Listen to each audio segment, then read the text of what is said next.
Good afternoon. It is noon, and this is Pastor Kelly coming to you live from my couch. I am excited to be today's devotional person from our wonderful Foundry clergy team. Yesterday, you got a message from Pastor Ginger on laughter and how laughter is really great medicine for all that we are facing at this point in time in our world. And so, just wanted to come to you today. I hope that all is well with you and that you are safe um, and that you are making it through this time together as we practice social distancing and try to keep our teenagers from eating all of the food that is in the refrigerator.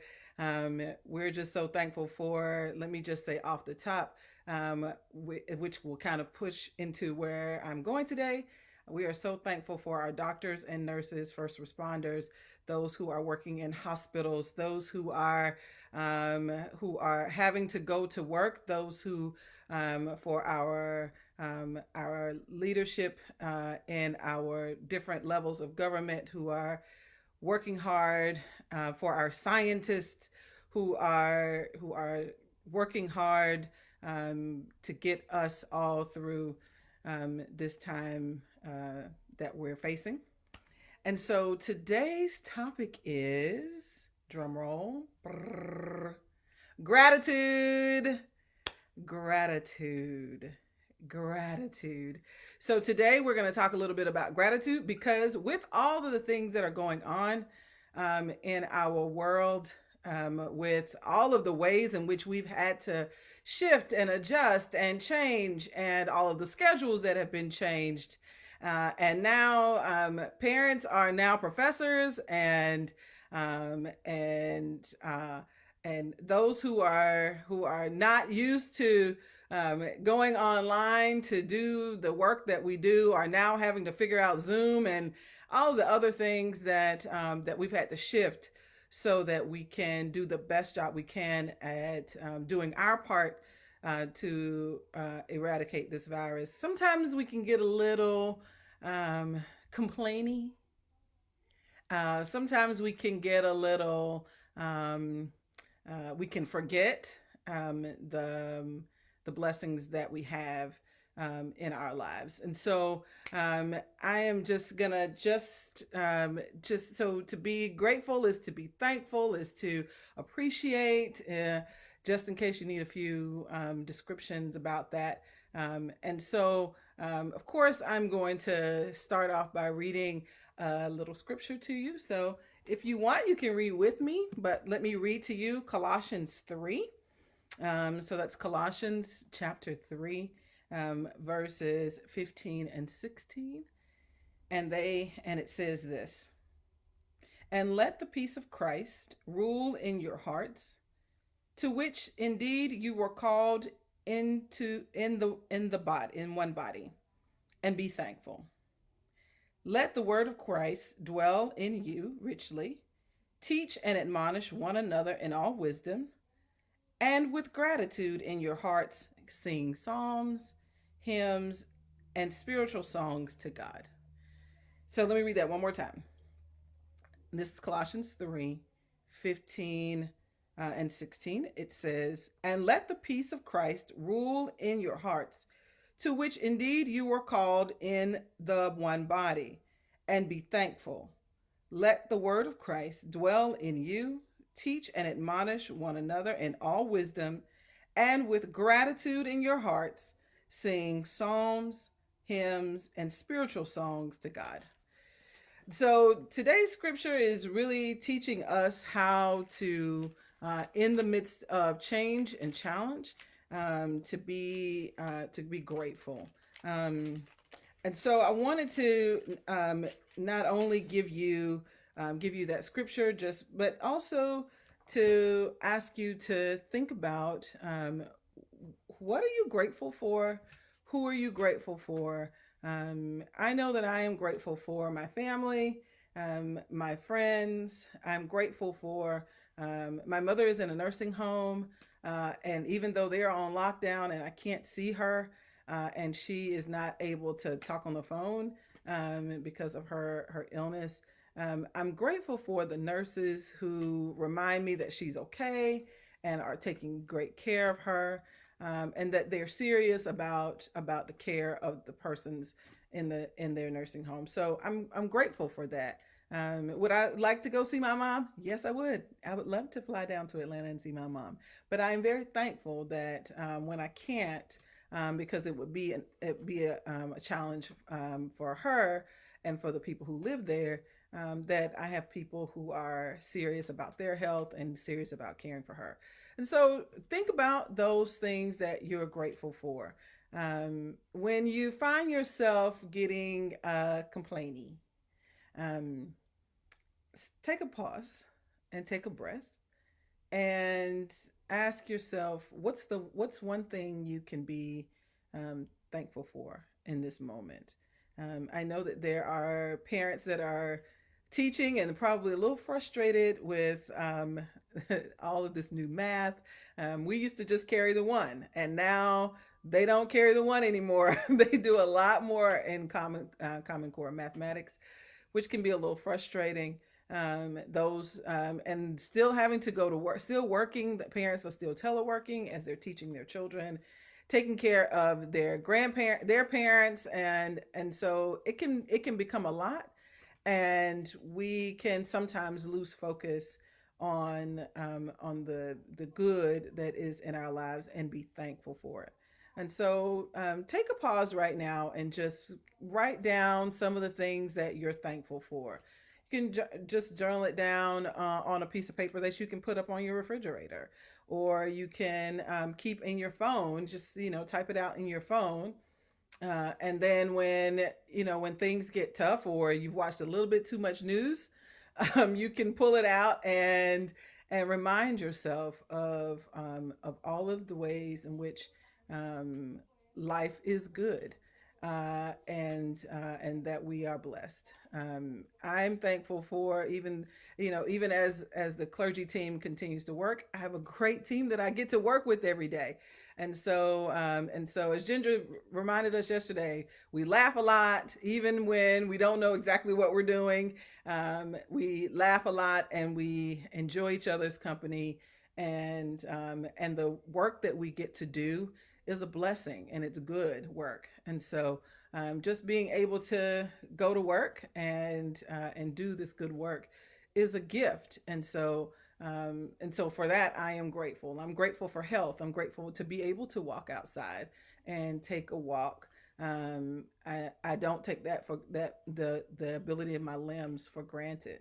And so just think about, just write down some of the things that you're thankful for. If you are at home with your family, your children, this is a great opportunity for you to teach them gratefulness. At some point during the day, whether it's in the morning or at night, or maybe at lunchtime, you all can circle up and just hold hands, wash them first, and then hold hands, or just stand together and ask, what are you grateful for today? Children always amaze me. The wisdom of children can really lift your heart and lift your mind. The things that they're grateful for, they might be grateful for the dog.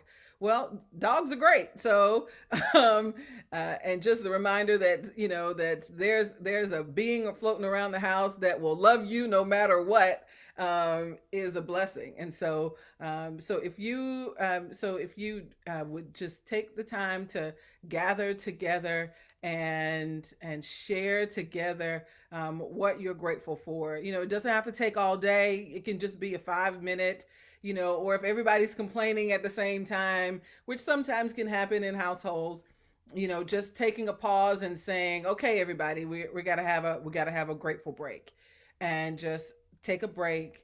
What are we grateful for? Grateful that mom is about to make hot dogs, and or or chicken or whatever it is that she's about to make, or dad is about to take us for a ride in the park today. We're really grateful for that, or whatever it is. We're grateful that grandma's here because she loves on us in a way that no one else does. All of the ways in which you can just show gratefulness in that moment can turn and change the whole spirit of what you're encountering, what you're facing at home. And so that's another great way to to just show gratitude. And then, just as the scripture says, sing a song. What's your favorite? What's the song that you sing that makes you happy? Whatever that song is. If it's Katy Perry, it's Katy Perry. If it's Andre Crouch, it's Andre Crouch. But whatever it is, sing a song, and sing that song till you get happy. If it means getting up and doing a dance, I love to dance, just like Pastor Ginger. Do a dance, and just move your limbs, and let your body reflect your gratefulness to God. If there's maybe your family can come together and decide on a song that you sing every morning or every night.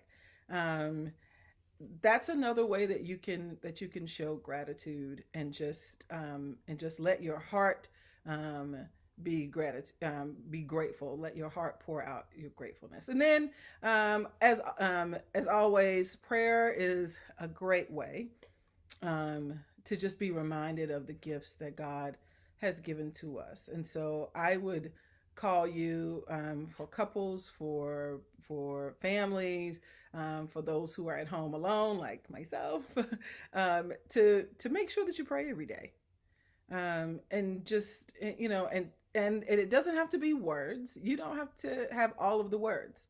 Um, you're talking to someone who loves you, and that's God. And so even if you just sit quietly for 2 minutes, for 1 minute, some people can't sit for that long, for 1 minute, and just um, and just acknowledge God's presence around you. It will move you to a place of gratitude.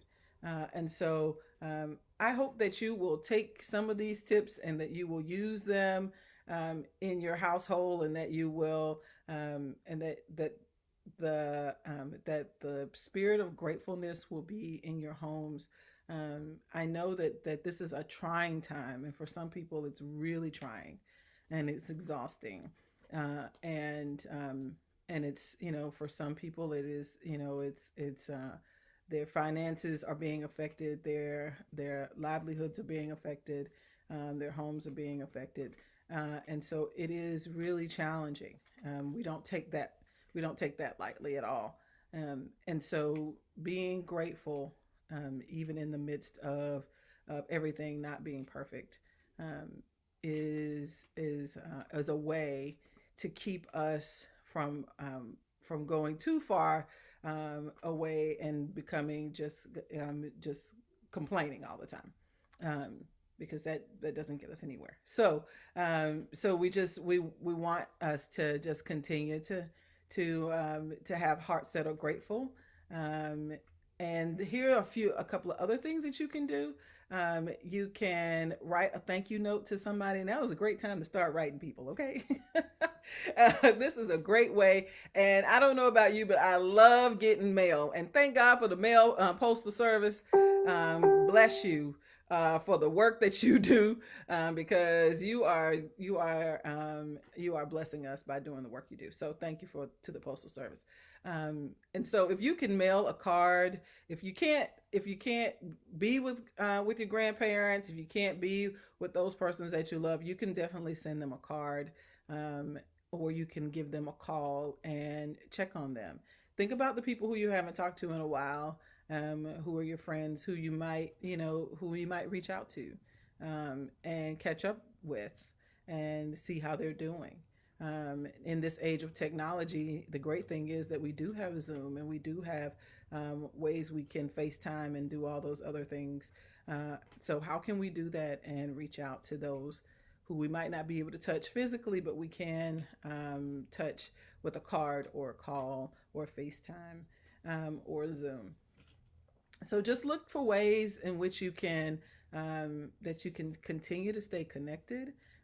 We at Foundry are trying our best every day to stay connected to each other and to our community because we are one body, as the scripture says. And so even during this time, we are not going. We will not splinter. We will continue to be one body, and so we are not alone. So please know that if you need anything from us at Foundry, we are here for you. And you can go on our website if you have a prayer request or something going on you want to let us know about. You can go online on foundryumc.org /prayer. Or you'll find the prayer link as soon as you go on our main page. You'll find the prayer link and click it. And when you send your prayers, I will get them. Pastor Kelly will get them. And we will indeed pray for you and reach out to you and let you know that we're praying for you. So that's all I have for today. I am grateful for you. And I pray that you have an attitude of gratitude each day. And may God bless you. Bye.